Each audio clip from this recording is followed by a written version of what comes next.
Hello friends, Haresh Rawal, Matramandir English Medium School, Rajkot. So today in this episode we are going to discuss few important rules and regulations of the direct and indirect speech. So you have to write down all the rules in your fire book. So principal changes, वो heading आपको लिखना है, principal changes of the direct and indirect speech. First one is the conjunction that is used before the indirect statement and the explanation. माने that जो है conjunction, इनको हम दो जगह पर 5 types of the sentences है, उनमें सबसे पहला statement रहता है और सबसे लास्ट में explanation रहता है. तो हम इनमें से दो जगह पर that को यूज करते हैं conjunction के रूप में, माने जोड़ने वाले शब्द के रूप में.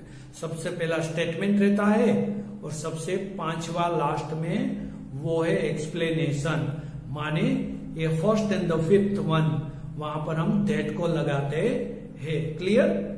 अच्छा, दूसरा, if is used before the indirect question starting with the verb. तो हमने पहले एपिसोड में समझने का प्रयास किया था, आपको ये रूल भी लिख देना है. If is used before the indirect questions starting with the verb, तो माने to be फॉर्म से जो कोई स्टार्ट होता है, माने am, is, are, was, were, तो वहां पर हम that का यूज नहीं करते.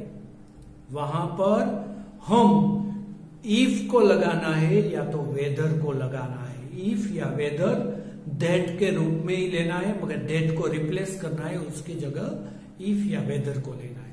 ये दूसरा रूल है कंजक्शन का.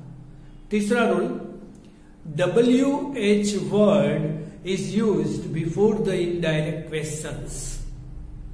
तो जो WH वर्ड हमें दिया जाता है, माने what is your name, who is your brother, how many childrens are there, ऐसा कोई भी क्वेश्चन स्टार्ट होता है इंट्रोगेटिव में इनटू रिपोर्टिंग स्पीच में, तो वही what, where, when, why, how, which, whose, whom, वो सभी में से जो दिया गया है उनको ही कंजक्शन के लिए यहां पर ले लेना है, इनका यूज कर लेना है. क्लियर? इसके बाद फोर्थ वन रूल, टू और not to is used before the indirect command. माने टू और नॉट टू को इनडायरेक्ट के कमांड के लिए वहां पर कंजक्शन के रूप में लिया जाता है. माने दैट, इफ, WH जिस तरह से प्रयोजन में लेते हैं, ऐसे यहां जब इस तरह से दिया जाता है तो आपको यही लेना है वहां पर कंजक्शन के लिए, टू और नॉट टू. इसके बाद में सबसे इंपॉर्टेंट चेंजेस जो आते हैं, इनकी बात हो गई है और जो बाकी रहता है इनकी भी बात यहां पर करने वाले. ऐसा रूल है fifth, if the reporting verb is in the past tense the following changes will take place. आपको ये लिख लेना है सभी, माने जो एडवर्ब क्लोज ऑफ फ्रीक्वेंसी भी आपको बताई थी और टेंस का भी चेंज बताया था, वो मैं बोलने जा रहा हूं. वो सभी आपको ये फिफ्थ रूल, माने पांचों रूल आपको लिख लेने हैं, समझ लेने. डायरेक्ट स्पीच में यदि दिया गया है तो मैं पहला बोलूंगा डायरेक्ट स्पीच का, इसके बाद बोलूंगा इनडायरेक्ट स्पीच का. ऐसी कॉलम आपको भी बना लेनी है. डायरेक्ट स्पीच में डीएस में नाउ, यदि वहां नाउ है डीएस में तो आईडीएस में देन हो जाएगा, THEN, देन.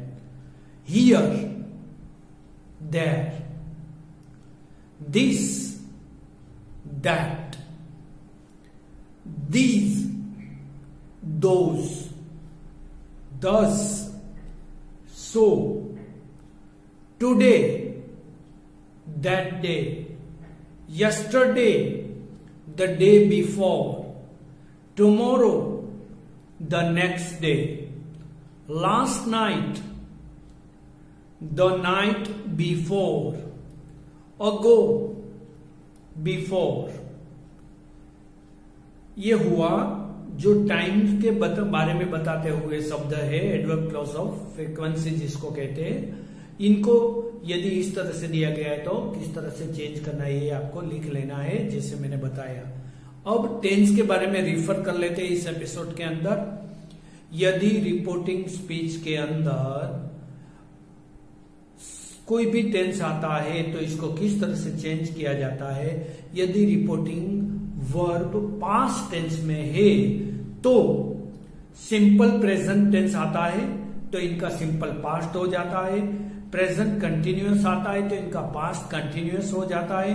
प्रेजेंट परफेक्ट आता है तो इनका पास्ट परफेक्ट हो जाता है। सिंपल पास्ट आता है तो इनका पास्ट परफेक्ट हो जाता है। प्रेजेंट परफेक्ट कंटिन्यूअस है तो इनका पास्ट परफेक्ट कंटिन्यूअस टेंस आ जाता है। तो ऐसा आपको ध्यान में रखना है तो आप पूरे मार्क्स इसके अंदर ला सकते हैं। सो इस एपिसोड के अंदर एक छोटी सी बात हम जो समझे वो बहुत ही बड़ी है, क्योंकि ज्यादातर मार्क्स लेने के लिए इनके ऊपर ही आपको फोकस करना पड़ता है। वैसे मैंने पहले एपिसोड के अंदर ही बताया कि डायरेक्ट इनडायरेक्ट स्पीच में आप मास्टर हो, मगर आपको पता नहीं है। गुजराती के अंदर जो भी आपकी मदर टंग है, या तो गुजराती भाषा है या तो हिंदी भाषा है या तो कोई भी लैंग्वेज आप जब बोलते हो घर के अंदर, परिवार के अंदर, सोसाइटी के अंदर, तो जो बात कोई आपको बताते हैं वो आप पेरेंट्स को बताते हैं। पेरेंट्स की बात है वो आप रिलेटिव को बताते हो। फ्रेंड्स की बात रहती है वो दूसरे फ्रेंड्स जहां पर हाजिर नहीं थे उनको बताते रहते हैं। तो माने जो बात आप सुनते हो वो किसी और को बताते हो, जो दूसरे को बताते हो, तब जितना चेंजेस आप करते हो वो पर्सनल प्रोनाउन के अंदर चेंज आप करते हैं, एडवर्ब क्लॉज ऑफ फ्रीक्वेंसी के अंदर आप चेंज करते हैं, और तीसरा टेंस के अंदर चेंज करते हैं। तो ये तीनों बात आप अपनी मदर टंग में रेगुलरली आप करते हो तो इसमें कोई दिक्कत आपको नहीं महसूस होती। तो इसका मतलब है कि आपको एक कन्वर्जन पता तो है ही कि किस तरह से, मगर जब ये इंग्लिश लैंग्वेज आप सीखने बैठते हो तब ये एग्जामिनेशन के फियर से या तो थोड़ा आपको डिसलाइकिंग रहता है स्टडी के बारे में, तब आपको ये समझने में थोड़ा दिक्कत होता है। मगर इसका सबसे अच्छा रूल क्या है? The best rule, one and only rule, the direct and indirect speech is the matter of common sense. CS की बात है, कॉमन सेंस आपको अप्लाई करनी है। माने स्कूल के अंदर टीचर कहते हैं कि तुम थोड़ा लेजी हो, तो ये टीचर ने आपको बोला। आप घर पर जाएंगे तो आप थोड़ा उदास होंगे। घर पर जाते वक्त पिताजी आपको पूछेंगे कि क्या प्रॉब्लम है, क्या दिक्कत है, टीचर ने क्या डांटा, क्या कहा, तो आप कहेंगे कि हाँ टीचर ने कहा कि मैं थोड़ा लेजी हूं। तो आपको इनडायरेक्ट करना आता है। मगर यदि आपने गलती कर दी तो दोनों तरह से आपको डांट मिलेगी। तुम क्या करेंगे?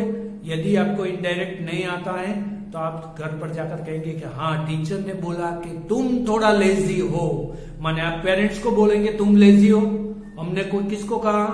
स्टूडेंट को, क्या आप थोड़ा लेजी हो। स्टूडेंट जाकर बिना कन्वर्ट किए इनडायरेक्ट को सीधे बताएंगे कि तुम थोड़ा लेजी हो। आपके पेरेंट्स खामखा गुस्से हो जाएंगे, वो कहेंगे हम कैसे लेजी। तो वो गलती किसकी रही? आपकी रही। आपने कन्वर्ट अच्छी तरह से नहीं किया। मगर आप ऐसा प्रॉब्लम नहीं करते, आप घर पर अच्छी तरह से ही सभी बात बताते। तो इसका मतलब है कि आपको डायरेक्ट इनडायरेक्ट आता है। आप जो भी माहिती बाहर से लाते हो वो घर में अच्छी तरह बताते हो, मित्रों को अच्छी तरह बताते हो, तो माइनर डायरेक्ट इनडायरेक्ट आपके लिए बहुत इजी है, आपको समझ में आता है। अच्छा, तो इस एपिसोड के बारे में ये जो बात हम सुनी समझी, इसको बार बार सुनते रहना, समझते रहना। इसके बाद फिर अगेन विद द एग्जाम्पल हम इनको अच्छी तरह से करने का प्रयास करेंगे। Thank you very much. Harish Rawal, Matrimandir English medium school. Thank you. Have a nice day.